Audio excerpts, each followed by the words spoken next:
So it'll be a foul on Skylar Diggins-Smith.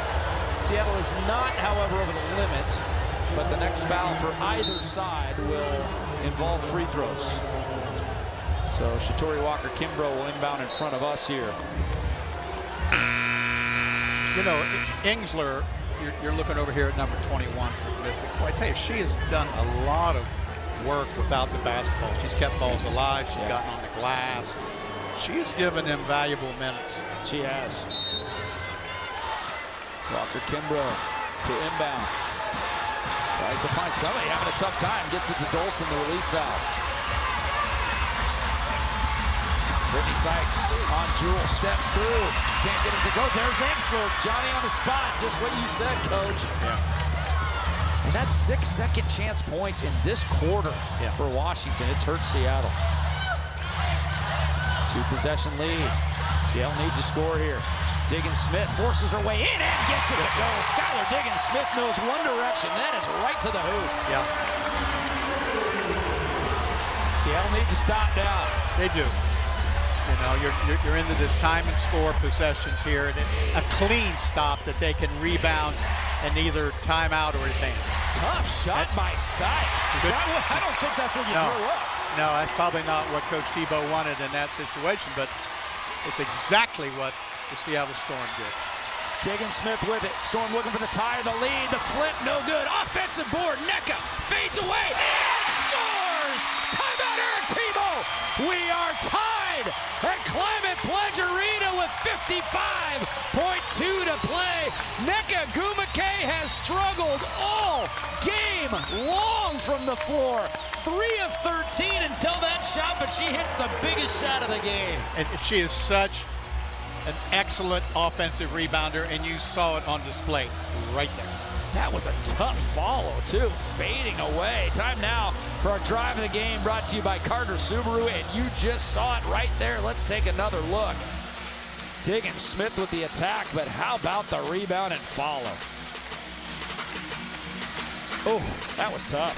Yeah, there's times when you played against nnecaaw, that you were so worried that she would get on the glass and create that very play right there that I didn't sleep at night sometimes when I knew she was.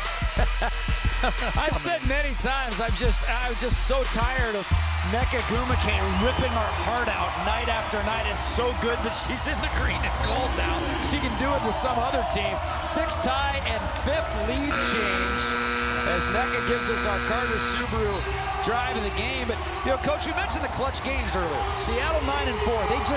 They feel comfortable in closing out games. Washington 3-17. When does the doubt start to creep in when you're 3-17 in clutch games? Well, every game's unique, but I think right now, because you're looking at a tie score and you're looking at it under 5.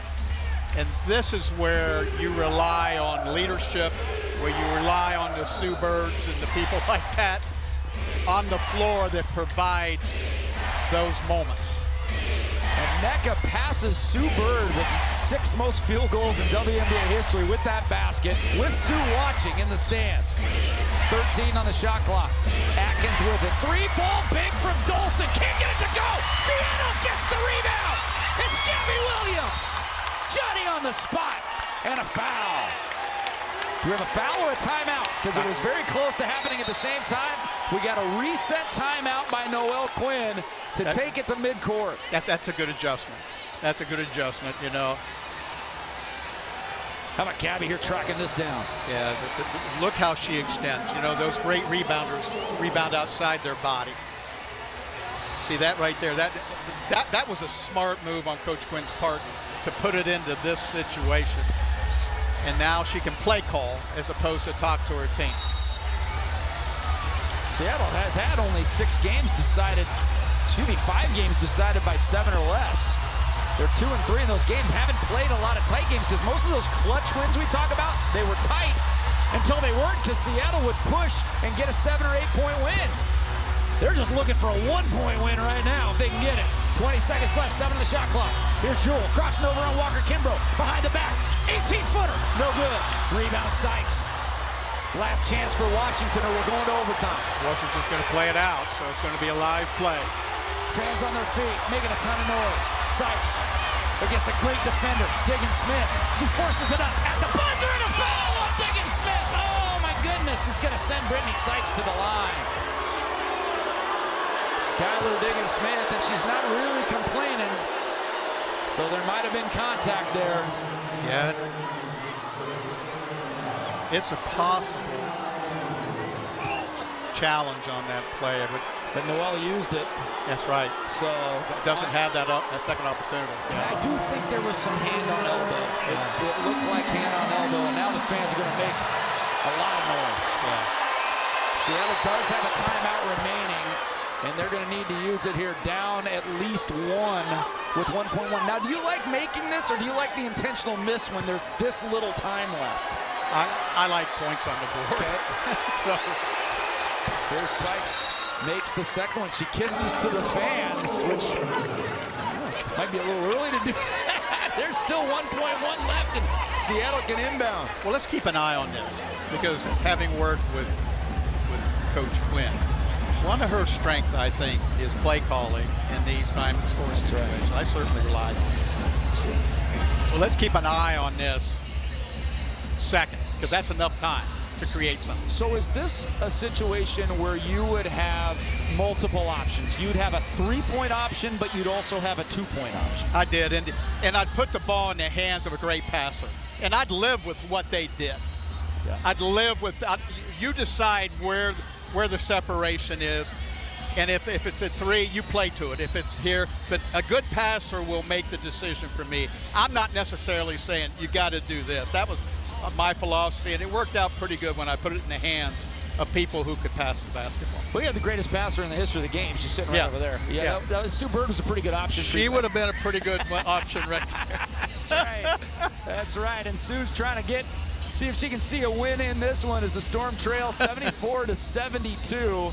But plenty of good passes on this team. We'll see who is the inbounder, and we'll also see who the targets are. And who's the 3 target for the win? Who's the 2 target for the tie? You see Sue and Megan right there. Watching a great game. We have not seen a lot of down-to-the-wire games at Climate Pledge Arena. Seattle has been dominant here, and they have usually won. In fact, their average margin of victory is over 10 points at home this year. Gabby Williams, a great passer, will do the honors on the far side. 1.1 left. Seattle needs a 2 to tie, a 3 to win. Gets it to Nneka. Good look if she can get it off, and she can't. Great defense by Emily Enxler. And again, she has done a great job off the bench for Washington, and she seals it with a D there. She sure has. And it's a very, very competitive game here. You know, these two teams are probably, you know, looking for a different opponent after 2 in a row and 4 times already this year. Jewell Loyd, with all her family in attendance, saw a pretty good game from her. 16 points and 6 rebounds, couple of steals, hit a couple of big 3s in the second half. She says hi to DK Metcalf right there, but Seattle drops one and they fall to 18.